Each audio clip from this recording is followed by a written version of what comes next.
Olá, meu nome é Cláudio Leal e você está no canal Histórias do Violão.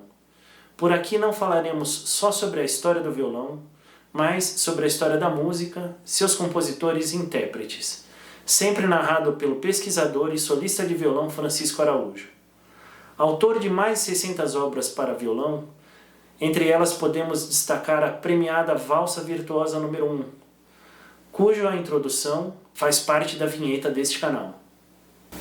Em sua longa trajetória musical, Francisco Araújo estudou com grandes mestres, entre eles Aimoré, Kohreuter, além de se apresentar em importantes programas de televisão como Senhor Brasil e Viola Minha Viola. Para conhecer mais sobre Francisco Araújo, recomendo que ouçam na íntegra o programa Violão com Fábio Zanon, da Rádio Cultura FM, o qual o link está aqui na descrição abaixo. Em outra oportunidade faremos um documentário totalmente dedicado sobre sua carreira. Vamos então à pesquisa sobre a origem desse tão popular instrumento.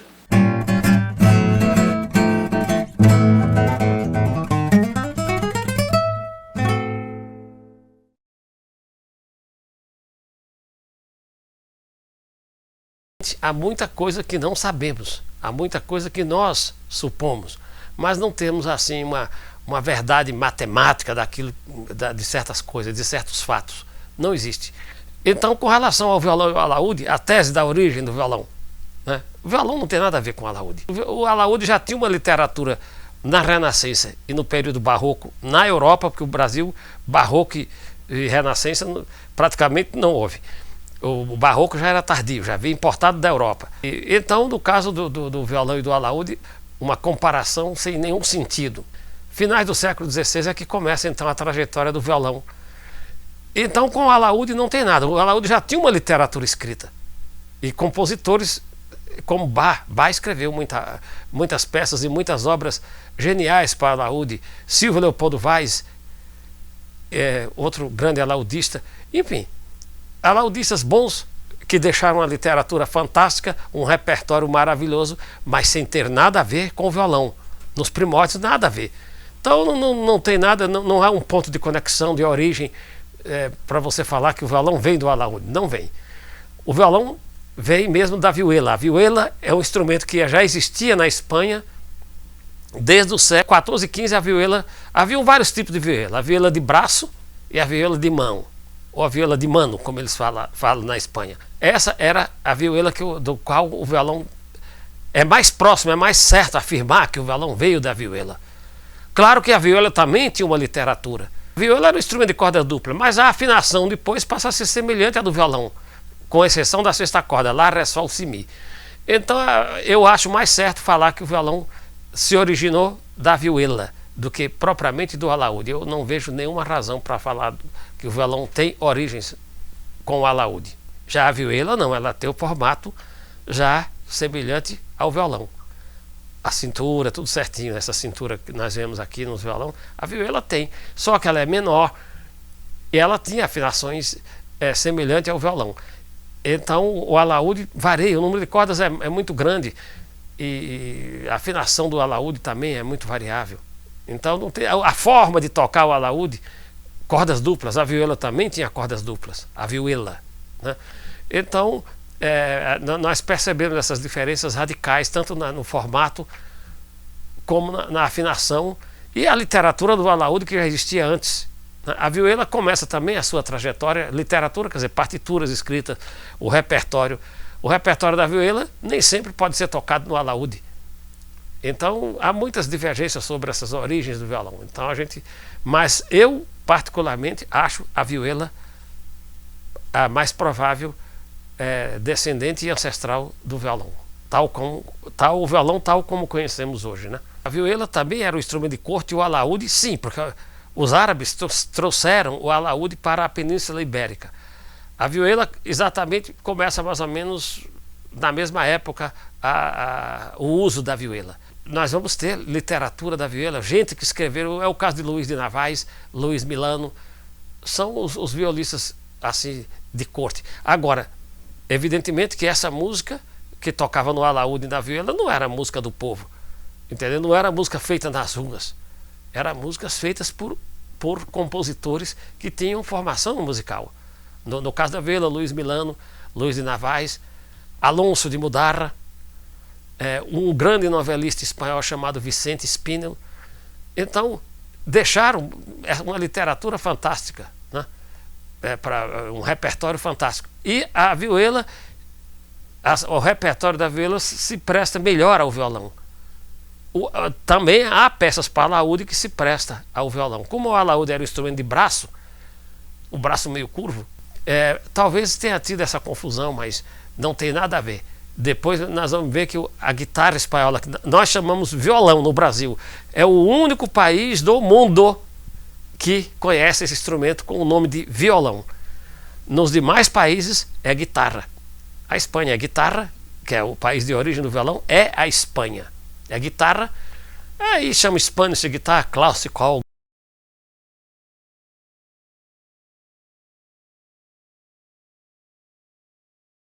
Só no Brasil nós temos essa peculiaridade. Aliás, a história do violão no Brasil é uma história peculiar. E por sua vez, essa história ela se diferencia da história do violão na Europa, através que nós vamos ver dos movimentos musicais e da própria cultura brasileira. Então nós temos um instrumento nascido no Brasil, adaptado, no caso do violão nascido no Brasil, renascido, porque como eu disse, nasceu na Espanha, mas identificado com a cultura do povo, com o cotidiano musical do povo brasileiro, embora ele seja espanhol. As origens do violão, sem a menor sombra de dúvidas, é espanhola. O violão não foi preponderantemente um instrumento de corte igual a vihuela. Isso aí ninguém pode dizer que foi, porque não foi. O violão tinha um pouquinho, às vezes, de precedência em algumas cortes europeias, mas ele não era predominantemente um instrumento de corte. Ele tinha uma certa participação na corte, isso na Europa. O Brasil nem corte tem dessa época. A corte veio para o Brasil em 1808, com Dom João VI. Então o violão tinha já uma definição, tanto do repertório chamado, vamos chamar assim por falta de um termo melhor, de erudito, não é bem o termo certo, mas o violão já tinha uma preponderância muito grande com o povo, com a música da Espanha, com os ciganos, com o flamenco. Depois veio a guitarra flamenca e tal, o violão. Então o violão já tinha essa afinidade com a cultura do povo, tanto no Brasil como na Espanha, que é o seu país de origem. Repetimos, o violão é de origem espanhola. O violão tem duas pátrias, a meu ver, e duas histórias, uma espanhola e uma brasileira, e isso se estende para o mundo latino, ou seja, os países de colonização espanhola. Veja, na Espanha o flamenco, que é a música nacional da Espanha, seria correspondente ao samba e outros ritmos brasileiros, mas o flamenco tem uma riqueza enorme de ritmos. Não era um ritmo de corte. Cigano, raramente, quando o cigano ia tocar na corte, eu ia fazer alguma apresentação na corte, ou para gente de elite na Espanha, principalmente na Espanha, esses ciganos eram gente do povo. Então, veja bem, eles iam ser mais explorados do que qualquer coisa, mas era uma coisa eventual. Então o flamenco também tem uma série de ritmos, né, diferenciados, só que esse ritmo já era dançado no meio do povo, é dançado e cantado, as danças. É o caso da seguidilha, da sevilhana, né? O cigano em si, normalmente eles eram virtuosos, eles acompanhavam o canto também. A Espanha tem o flamenco tem essa tradição do canto e da parte instrumental simultaneamente. No caso do violão, ele vai se expandir para o mundo, para outros países, pela Península Ibérica toda, pela França e sobretudo pela Itália. A Itália é realmente, a meu ver, depois da Espanha, onde o violão mais se expande. A partir da segunda metade do século XVII é que o violão começa a se disseminar, mas aí nós não temos o violão, a guitarra espanhola do jeito que nós temos hoje. Isso vem depois. Nós temos a guitarra barroca, né? O violão barroco. Esse violão não veio para o Brasil. O que veio para o Brasil foi este aqui. Não existe uma história da guitarra barroca do Brasil. Eu quero que me mostrem. Isso foi na Europa. Então, o violão de Fernando Sor, por exemplo, Fernando Sor, que foi um dos período clássico, já estamos no período clássico, no classicismo. E os compositores vão aumentando, o violão vai atingindo as salas de concerto, vamos dizer, voltar a dizer, na Europa. Longe do Brasil, nessa época do século XVII, violão existia nas salas de concerto. E então nós vamos ter já pessoas como Robert Diviset, na França, que foi um guitarrista extraordinário. Nós vamos ter, já na segunda metade do século XVII, vai nascer um cidadão fantástico, que, a meu ver, o maior didático e o maior pedagogo da história do violão. Chama-se Matteo Carcassi, italiano. Já é um violão de corte, você está percebendo? Que já é um violão estudado academicamente, mas em concomitantemente a esse estudo acadêmico do violão, ou seja, o violão tocado classicamente de forma erudita, por música, assim, estudado já com partitura e literatura escrita, com os compositores. Matteo Carcassi, além de ser um ótimo didático, para mim o maior didático, todos eles, dessa escola, Matteo Carcassi, Ferdinando Carulli, Fernando Sor, todos esses caras deixaram um legado. Dionísio Aguado, Mário Giuliani. Aí Mário Giuliani é italiano, Fernando Sor, espanhol. A produção de Fernando Sor é fantástica. Fantástica. Ele compôs óperas, compôs bailados. Enfim, foi chamado na época o Beethoven da guitarra, com toda a justiça, porque ele foi um gênio. Depois de Fernando Sor vieram outros. Dionísio Aguado também, espanhol. Dionísio Aguado era um verdadeiro virtuose, um revolucionário, amicíssimo de Fernando Sor. Então Dionísio Aguado inventou até uma forma de tocar para expandir mais a sonoridade do violão, que não tinha essa sonoridade. No começo, esse som acústico desse violão aqui, que já é o nosso violão atual, moderno, o violão não tinha essa sonoridade. Então Aguado inventou um trípode, uma forma de tocar com um instrumento separado do corpo, para que tivesse mais, a sonoridade se expandisse. E é óbvio que quando você faz isso aqui, ó, vamos só demonstrar que você faz isso, ó. Eu estou colado no corpo, com ele colado no meu corpo. Eu tenho um som. Mas se eu fizer isso aqui, é outro som. O corpo absorve um pouco. E o Aguado percebeu isso naquele tempo, século XVIII para XIX. Então Aguado já percebia isso. Um virtuoso. E também deixou um método. Tanto Aguado como Carcassi, como Carulli, tiveram um legado não só no repertório, mas também deixando obras didáticas. Aguado tem um método fantástico. Carulli tem um método que, segundo a opinião de um cara que no Brasil merece uma estátua, Isaías Sávio, 1977. O melhor método de violão é o de Carulli, segundo o Sávio. Eu acho que Aguado e Matteo Carcassi são dois grandes, mas Sávio há que se respeitar, porque o Sávio construiu a história do violão erudito no Brasil, sem a menor sombra de dúvida. Bom, mas voltando então a Dionísio Aguado Garcia, espanhol. Fantástico, era um virtuose. As obras dele estão aí. Isso vai crescer na Espanha no período clássico, né? Eu acho que são pessoas que deixaram um legado maravilhoso para a história do violão. O Brasil ainda está fora disso. O Brasil ainda é colônia de Portugal. Ainda com a vihuela, ela está na corte. Então a transição, uma popularização pelo flamenco e pelos os ciganos na música flamenca, e depois há uma transição de volta para a música erudita. E aí você disse todos esses autores. Essa minha suspeita, ela tá correta? Está correta, sim. Está correta porque, veja, nós vamos ter esse pessoal que já faz um instrumento com princípios teóricos e musicais, e nós vamos ter pessoas, milhões de pessoas que vão influenciar essa gente. Como é que o violão foi conhecido por essas pessoas na Espanha se não fosse pelo flamenco? Já era um instrumento popular, já fazia parte da cultura musical espanhola.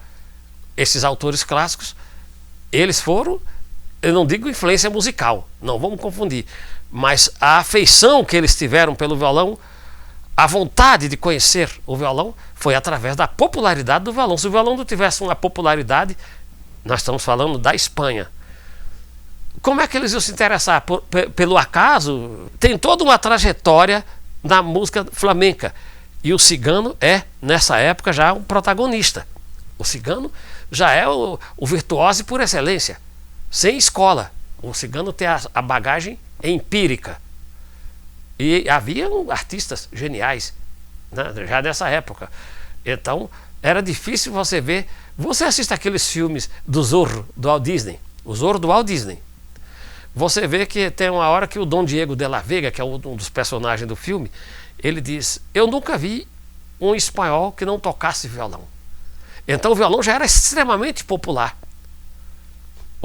para você ver.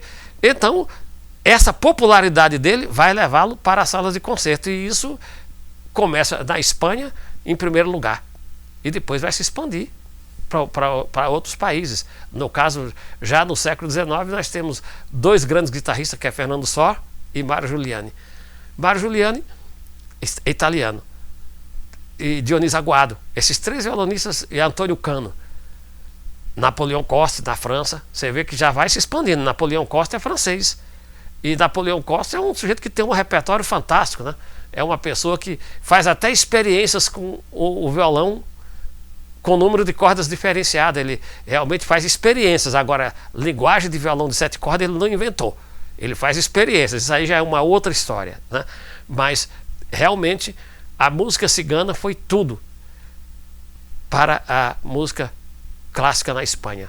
E você vê o nacionalismo espanhol, não o flamenco. O nacionalismo espanhol é uma coisa e flamenco é outra.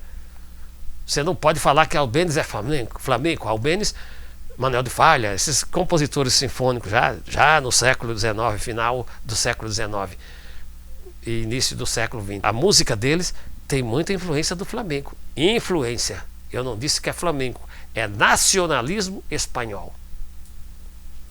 Sempre uma transição entre o erudito e o popular. Sempre. Sempre. E foi isso que fez o violão sobreviver nos tempos. Eu digo, é uma frase minha: o violão só sobreviveu aos tempos pela multiplicidade de linguagens. Se não houvesse uma multiplicidade de linguagem, o alaúde não tinha essa multiplicidade. O alaúde, ou você cantava aquelas canções elisabetanas, ou você cantava aquelas canções árabes. Ele não tinha essa multiplicidade de linguagens que teve o violão. Então veja que a diferença foi a cultura popular, tanto no Brasil, posteriormente, nós estamos falando por enquanto da Europa, como nos outros países europeus. Foi a cultura popular. Isso é preciso ficar claro para dizer não ao preconceito. A cultura popular, tanto no Brasil como na Europa, é que levou o violão para as salas de concerto. O reconhecimento pela popularidade do violão é que leva ao interesse desses compositores a fazer uma nova linguagem. Então, deduzimos história do violão tanto na Europa como no Brasil, a história da música erudita, o violão na sala de concerto. Quando o violão se torna um instrumento erudito, através desses autores do período clássico e romântico. Porque o classicismo foi um período que durou 50 anos. Foi de 1750 a 1800. Daí para frente é romantismo. Então nós podemos deduzir que quando o violão erudito entra na história, o violão popular já existia. Isso também aconteceu no Brasil. Quando o violão erudito entra no Brasil, e isso é recente, depois nós vamos falar do Brasil, a história do violão erudito entra no contexto brasileiro, a história do violão brasileiro já existia de forma empírica no meio do povo e através dos movimentos musicais e da nossa cultura. Então, na realidade, se nós vamos analisar, reduzindo tudo, foi a música popular, tanto no Brasil, e a cultura popular, tanto no Brasil como na Espanha, que levou o violão para as salas de concerto. Não nasceu o violão nas salas de concerto. Ele nasceu no meio da cultura popular. Agora, e em função do preconceito, que nós vamos ver isso depois, é que o violão torna-se erudito e vai haver depois um preconceito. Quem toca flamenco na Espanha já dizia, é o cigano, então não tinha muito acesso ao conceito erudito. Havia um certo preconceito contra o cigano. No Brasil nós vamos ter também esse preconceito. É o que vai tornar o violão, nos seus primórdios, antes dele entrar nas academias, nas escolas de música, nos conservatórios, no caso do Brasil, conservatórios. O violão vai passar por preconceitos, e preconceitos no meio sinfônico vai ser uma coisa terrível, no meio dos compositores sinfônicos vai ser uma coisa terrível. O maior legado de Segovia foi fazer com que os compositores não violonistas escrevessem para violão. Isso é um dos grandes legados, um dos, que Segovia tem vários legados. Então, esse é um dos legados do Segovia. Fazer com que os compositores eruditos sinfônicos, não violonistas, escrevessem para violão.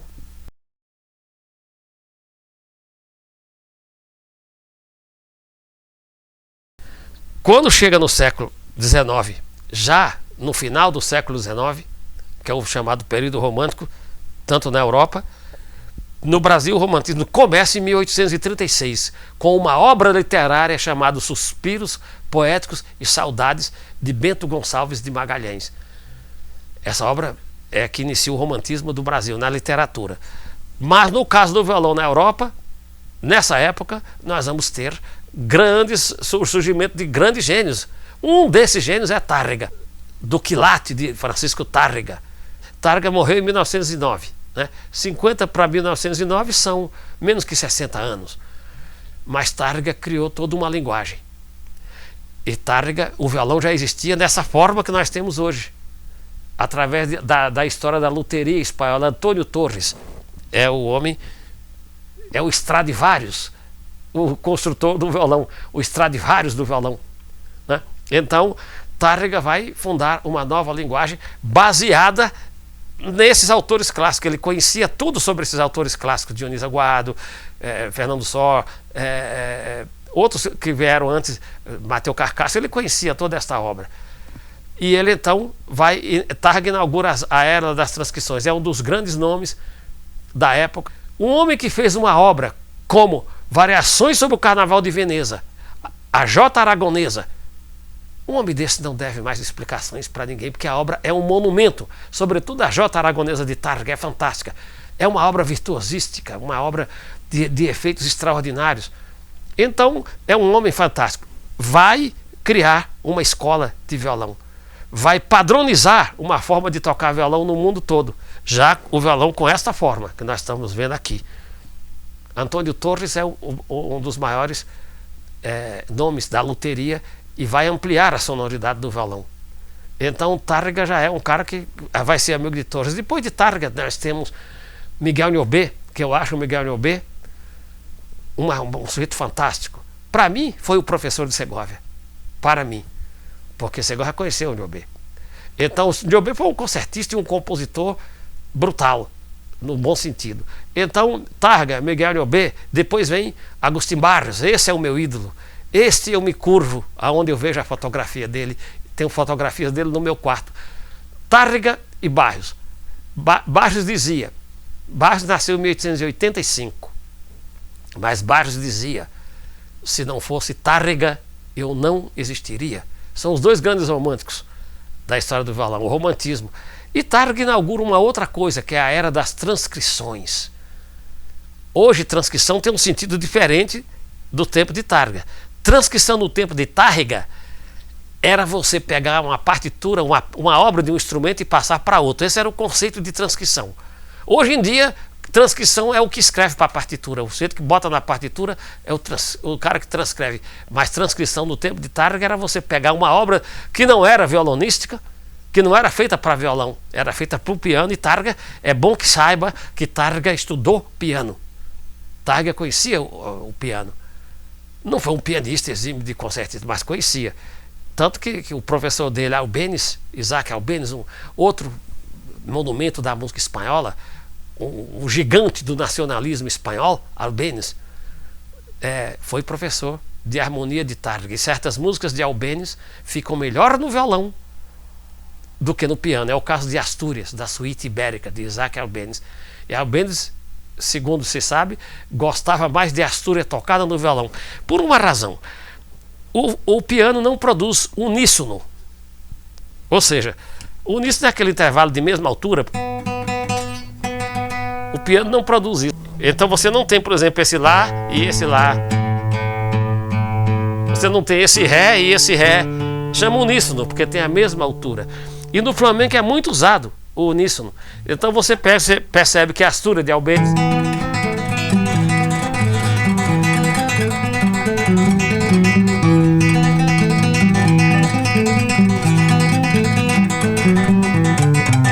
veja, por exemplo, o efeito da castanhola. Isso é uma coisa que o piano não produz, de jeito nenhum. Ele produz a oitava sim, mas não o uníssono. Se ele não produz. Então o violão levava essa vantagem e Albêniz, assim outras obras de Albêniz. Olha só essa serenata de Albêniz, Granada. Tem até modulações que parece castanhola.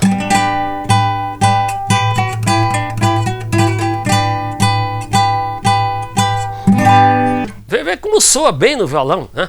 Então, Albêniz e Targa transcreveu isso para o violão. Targa então já tinha um certo conhecimento. O pai dele queria que ele estudasse, foi quando em Granada, que ele fosse para Granada, Granada ou outra cidade espanhola, mas me parece que foi Granada, porque as grandes cidades da Espanha, Granada, Sevilha, e Targa foi para estudar piano. O pai dele queria que desse uma condição para ele que estudar piano. Então ele tinha uma formação pianística.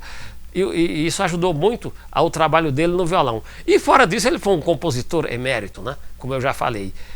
Depois dele vem os alunos dele, ele fez alunos fantásticos. O maior é o Miguel Niobé, eu acho que é o melhor. Teve outros também brilhantes, mas o Niobé foi e gravou, deixou gravações e tudo mais. Morreu na década de 30. Gostou do conteúdo? Então não deixe de se inscrever no canal, deixar o seu like e compartilhar esse vídeo com alguém que gostaria de assisti-lo. Se houver algum tema que gostaria que tratássemos aqui no canal, por favor deixe nos comentários. E não fique sem assistir ao próximo vídeo que trata da introdução do violão no Brasil. Até mais, um abraço.